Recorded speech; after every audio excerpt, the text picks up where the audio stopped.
Hello everyone, it's Dom here from Esports News UK. Happy New Year to you. Thank you for tuning in today. I'm joined by a very special guest today, one of the, if not the best League of Legends player from the UK, in my opinion. Anyway, it's Alphari, who's just joined Team Vitality and will be playing again in the LEC this year. So thanks very much for joining us, Alphari. I'm happy to. Thanks for having me, Dom. Yeah, no problem. Happy New Year. What was it like having a bit of a break? Because, you know, for pro players like yourselves, it can get very intense throughout the year. You have a nice break over Christmas. Yeah, no, definitely. Having a break is always really appreciated, especially having gone to Worlds when the year is that much longer compared to what I've been used to the past few years. Haha. So yeah, no, it was really nice to see my family for a bit and just take a break from League. I think that burnout and like motivation is like the biggest issue, like preventing players from having a really long career. So yeah, really important to take time off, and it was nice. 100%. Yeah. I guess, first of all, the obvious one, how does it feel to be back in the LEC again with a new team? Um, I mean, it's really exciting, honestly. I feel very fortunate to have the teammates that I do now, and to have Vitality, putting this project together, and to be back in Europe in a more competitive region. And yeah, I think it's going to be a lot of fun. Obviously, right now it hasn't like started entirely right. We are only just getting into practice, and we haven't played on stage or anything like this, so I expect it's only going to get more fun, and hopefully playoffs, events, etc. will be um, more like they used to be before COVID, where there was fans at some point. Yeah. That would be really nice, and then everything would be fantastic. Yeah, absolutely. And obviously, for people watching, you've spent a year in the North American LCS with Team Liquid. We'll come on to that. But I guess, you know, a player of your stature, off season was absolutely crazy the past few months, roster rumours and everything like that. And now there were reports that Fnatic had expressed interest in signing you. Was your head turned? You know, what you've said that self-made was the reason you left NA. But was it anything else other than the players on the roster that convinced you to join Vitality? um, yeah. So in off season, there were like three ideas in my head as to what to do. Although I really did believe that I want to come back to Europe after my time in America. Like, I don't regret it at all. It was it was a challenge, and it was a totally new experience. Got to you know play in a new region, live in a new continent, and just experience a totally new culture. So while it was hard, I don't regret it, and it was a nice experience. Although I think that Europe is better for me. So that was like my idea going into off season. Um, and then for me, having the most competitive roster is the most important thing. Obviously, there's like details, right, to any um, option regardless. But for me, competitive roster is the most important thing. And I mean, there were offers, there were options. I thought that Fnatic was like a very strong team. I think they will be a very strong team. Yeah. Um, but yeah, I mean, there were like some other things that went into the process of Vitality. So I can say that Neo He gave me a really good impression, the owner, or like the I don't know what he is, like the boss. I just know him as the boss, Neo. I'm not sure exactly what his title is, but he's like the big man, and he had a ton of enthusiasm. I think that he's really passionate, and at least this is like what I got. He didn't seem to be like doing it from like obviously it's like a business, right? But Mm. to me, I got the impression that he was doing it out of like a real genuine desire to win and for the love of League of Legends and esports. So that was really good for me to see as well. Yeah, And yeah. Go on. Sorry. then yeah, I mean, I've always wanted to play with perks, and because I mean he's beaten me 3 times in finals, and he just seems to keep beating me. So I figured I want to win a finals myself. Maybe I should play with perks. So here we are. It's like if you can't beat them, join them, kind of thing. Yep.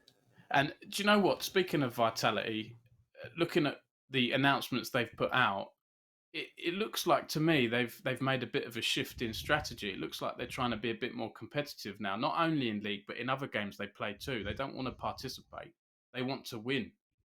So I'm guessing that's something that came across to you when you entered into negotiations.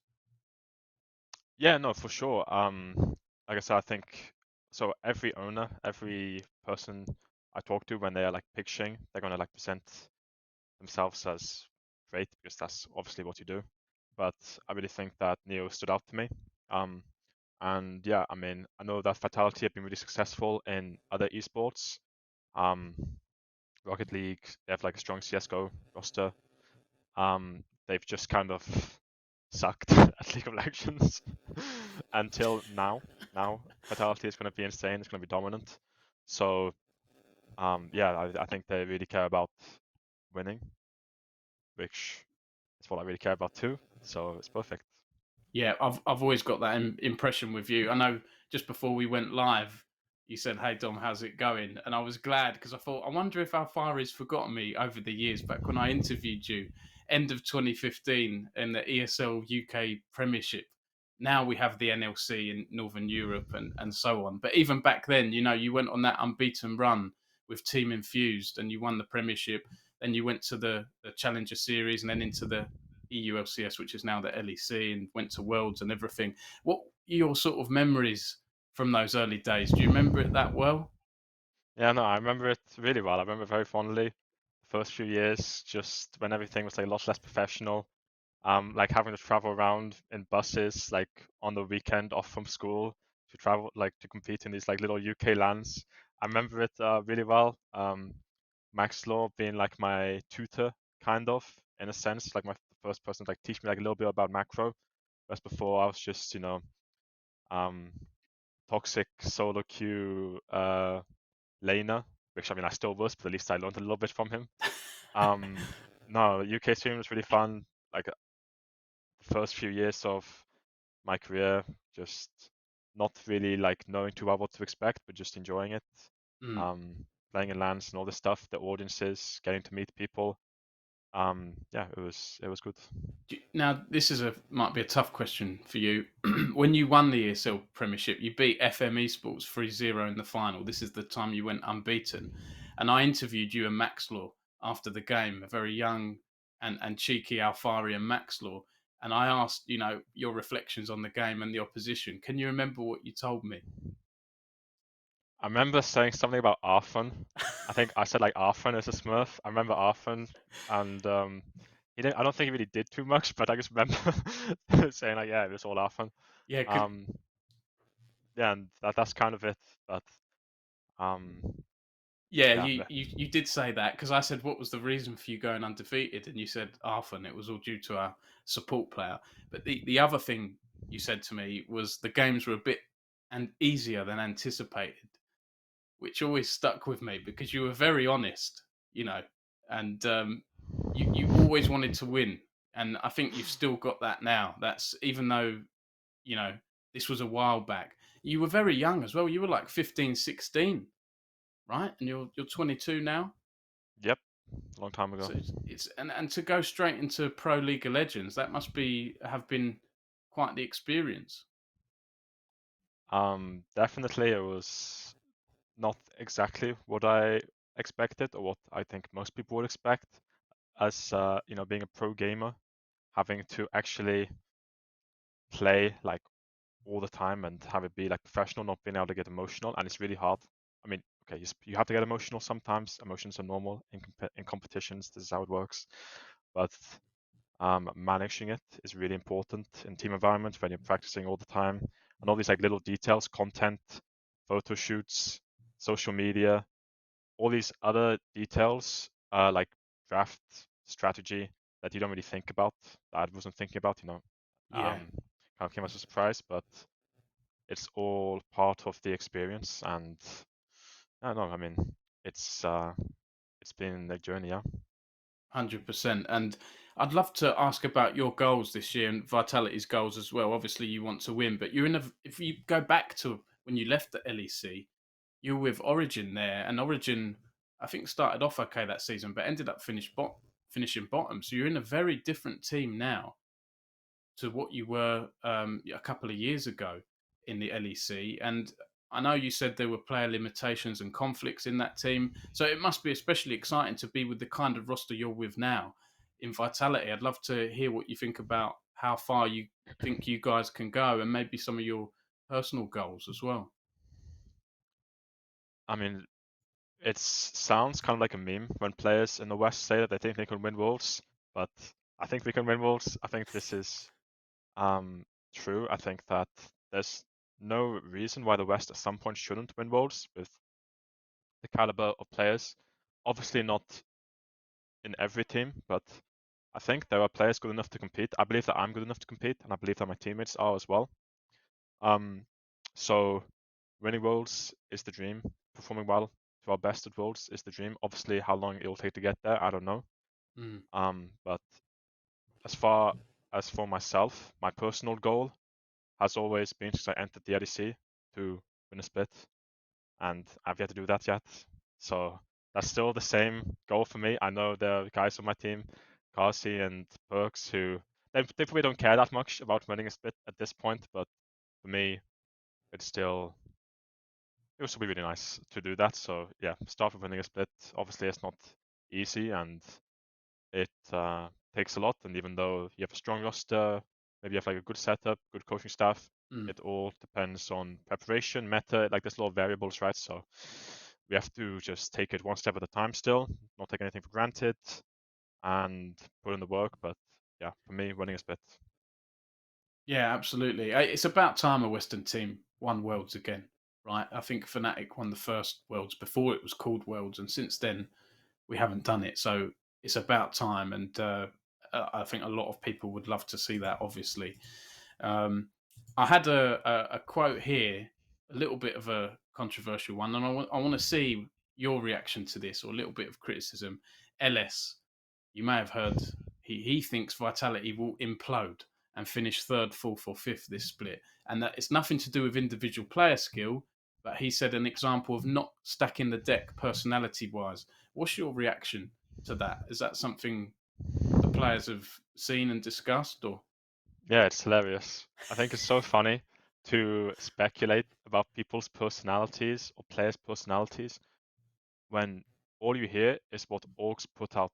Obviously, players are not going to like talk that much shit or like say exactly what is going on behind the scenes because contractually we are not allowed to most of the Mm, time. So you hear one-sided stories all the time, and I don't know. I think it's very insincere to judge players' personalities based on rumors before having worked with them or speaking with them myself at depth. From experience, I think it's really hard to know how a person is to work with on a team until playoffs. I think right. whole of spring split, it's like still like mostly honeymoon phase and the stress is not building up that hard. I think when playoffs comes and the matches have stakes, preparation is really important and stress is setting in, then I think you can start to judge people's personalities and how well they perform under pressure and how well they work.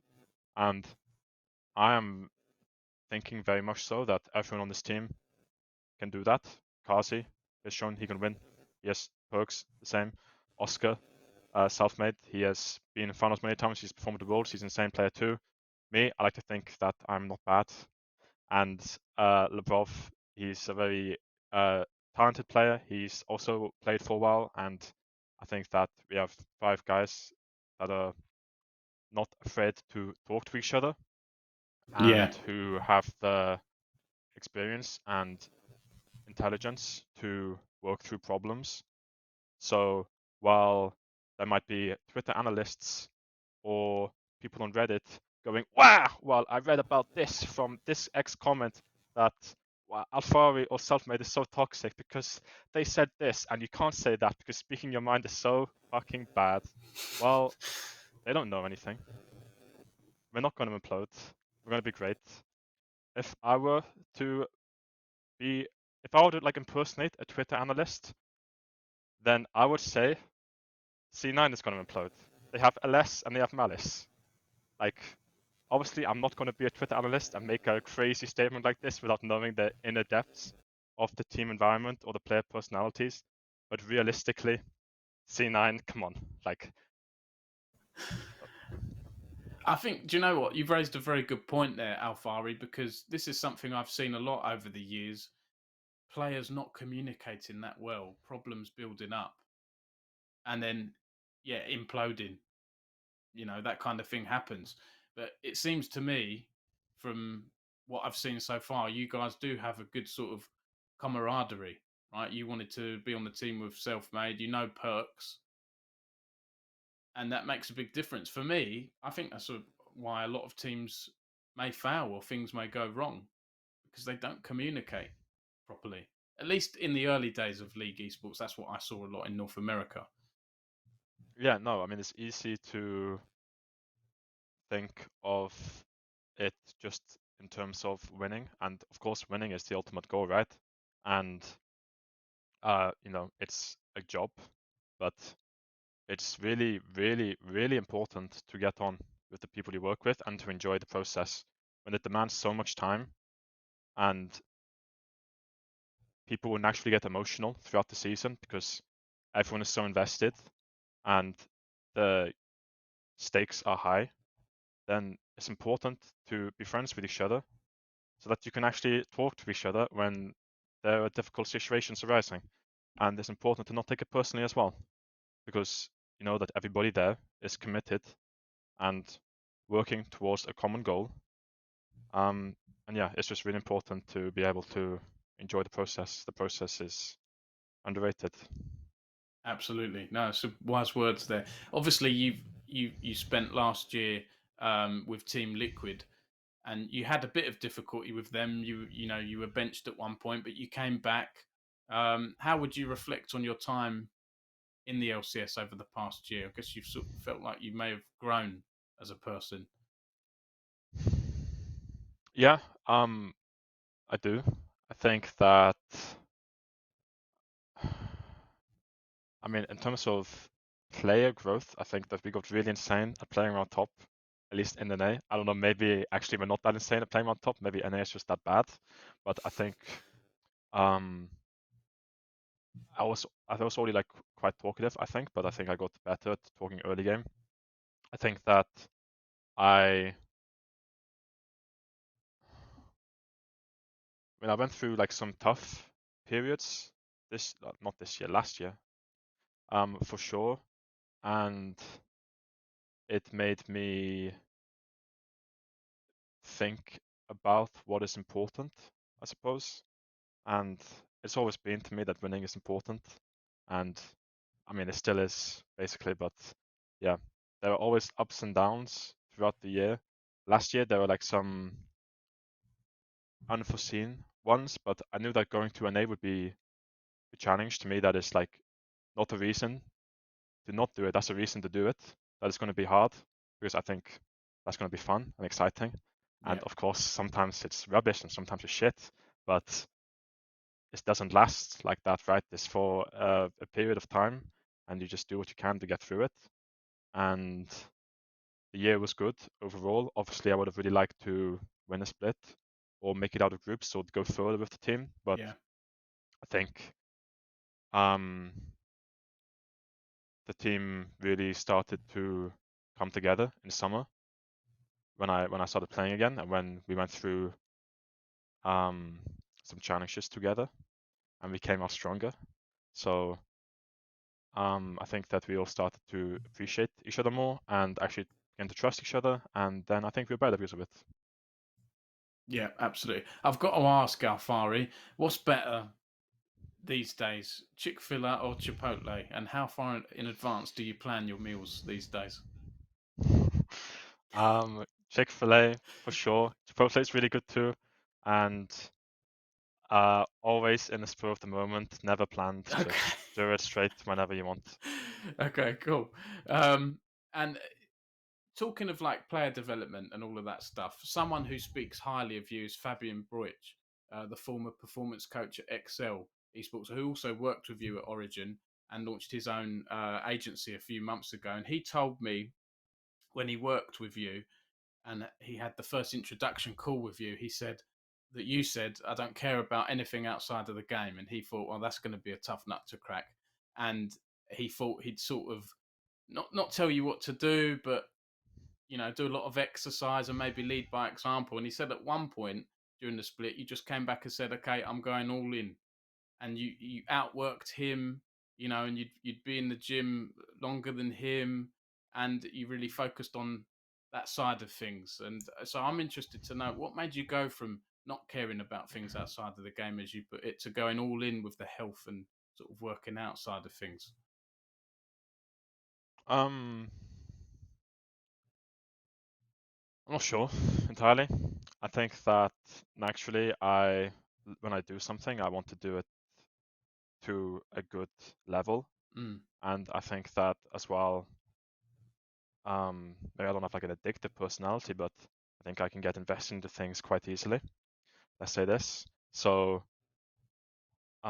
these two things, and then I don't know, it was just fun. Everyone was doing together. Fabian was like showing me what to do. I was living with cold at the time, and he was also doing stuff like this. And mm, um, like I didn't buy into, all the out of game details that Fabian was telling me at all. When he was preaching it at the start, I was like, nah, bullshit. I'm actually not playing League 24/7. Like, how are you supposed to get better? But now I am a believer. I think that is most important for longevity and for just staying sane throughout the season. yeah, Um, the biggest stresses as a pro player is dealing with the year, basically, because it's so long and you don't have like that much time for anything else. So it is important to look after yourself. And I didn't really yeah, understand this. I just thought that, okay, well, if I put in more games, then I'm a better player and then I win and then that's what I want. And this mindset works, but it's not sustainable. You can't do it for like a super long period of time unless you're just a machine. yeah, So it's about choosing your timings and looking after yourself for still being at a good enough level to win or like compete for the rest of the year. And this is kind of what I learned, amongst other things, from him. Okay, cool. There's a few questions in the chat, and we're coming towards the sort of tail end of the interview now. I've just got a couple of questions, and I'll try and squeeze in what I can from the chat. First of all, pre-season, a lot of people have been talking about, the new Drakes, the objective bounties and items, and I saw that there's some planned teleport changes as well, which is going to make teleport stronger after 14 minutes. I think before 14 minutes, you can only teleport to structures. Um, what are your views on that? Because that's, as a top laner, that's going to change your role more than others. Yeah, um, teleport nerfs, I think they always seem bigger than they actually are throughout like my 7, 8 years of playing League. The At least in competitive as well, the summoner is so strong because if you don't have it, you can't really pressure, or like a lot of the time, you can't ever play the full map mid late Mm, game without like threat of losing, Nash or Dragon or some objective on the other side, right? That's more important. So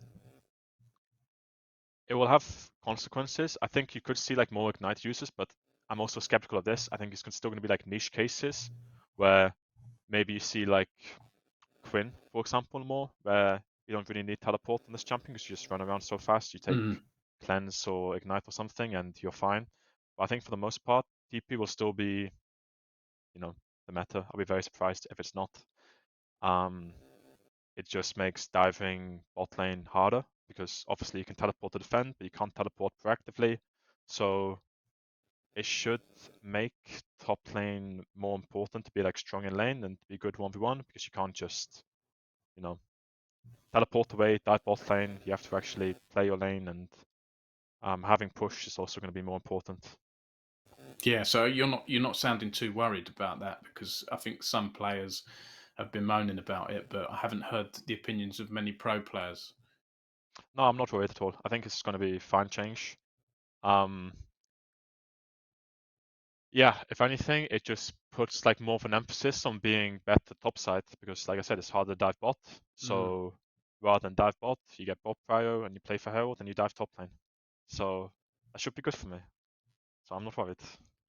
Good stuff. Last one from me, Alphari, is um, many people have labelled Vitality a super team, and I guess that places expectations on how the team will perform.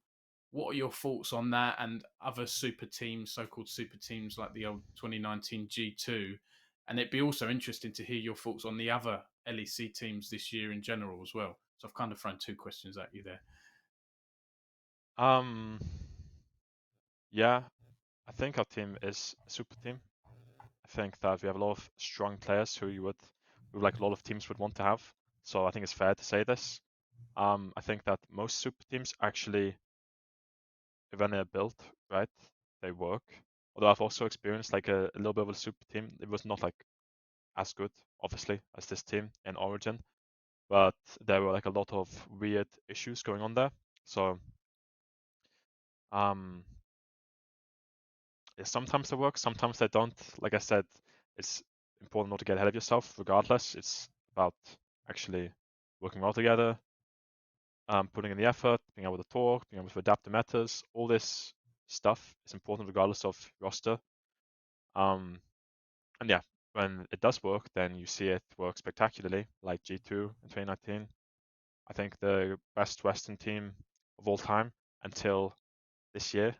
So, it's going to change. Other rosters in LEC that I think is good. Fnatic is the first one that comes to mind. I think that they have really insane bot lane. I think that their top side is also actually really good too. Mm, I have a lot of respect for Basil K and Humanoid. I think they're both really good. And Wonder, when I was in Europe, he was always the top laner that I appreciated playing against the most. I thought I learned the most from him. Um, so I'm not sure too well how he was the year just gone because I wasn't playing. But if he plays to the standard that he was playing when I was in Europe, then I expect him to be the best competition as well for me. So I think they're going to be a really exciting opponent to face. I think that G2 as well could be a strong team, or at least a very exciting team for me. mm, I think that the solo laners in Broken Blade and Caps are have the potential to be really strong, and they're like very flippy. So I think either they will int or they will just die, or I'm sorry, int or kill people. I think they will be an mm. explosive team. Um, Otherwise, I can't really think of any rosters that like stick out to me as really insane. Usually, there's Rogue maybe Rogue is good, but they lost Inspired, so I'm skeptical. Um, yeah, but usually in Europe as well, there's always like a team or two that nobody really like expects to be that insane, and they always actually are because there's usually like a rookie or two that's actually really, really fucking good, and people don't know until they start smurfing. Like the year just gone, it was Yo, right? The year before, you can look at Kazi, Kaiser, Larson, Inspired, Humanoid, etc. There's always so many. So I wouldn't be surprised if a different team like maybe Excel, I don't know, Rogue, a team like this could still be really strong too. It's just seeing.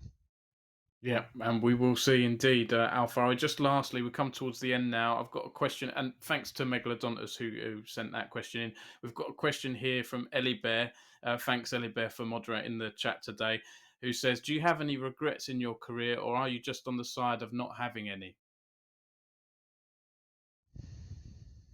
Um, I'm not sure. So I would do if I would go back in time, I would do things differently. Some things for sure, but at the time, I think that I've always been doing what I think is right, and Mm, to like a very not maybe not the best always, but like at least like very close to the best of my abilities, and really pushing myself. So in this sense, I don't have any regrets. It's just a matter of learning from my experiences as I go along and trying to be better in the next circumstance that comes to me. So I don't really have any regrets.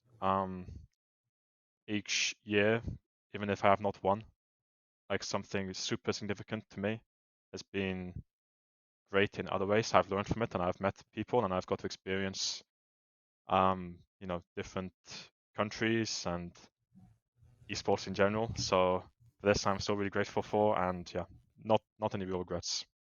okay, cool. Well, thanks very much for your time, Alphari. Is there anything else you'd like to add? You've given us some great info, and I'm looking forward to seeing how you do this year. Yeah, I mean, I guess just thank you to my fans who have been supporting me throughout my career. Appreciate all your messages, and hopefully Fatality will win. I'm pretty optimistic. Keep supporting us, and yeah, basically that. Happy New Year's as well.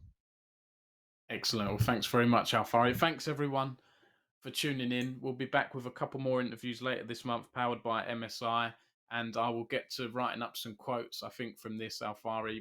Your response to LS was particularly interesting. And I'm very excited to see how you guys do and the other teams in the LEC this season, starting, I think, around the 14th of January. So, yeah, super looking forward to it. Alfari, thanks for your time.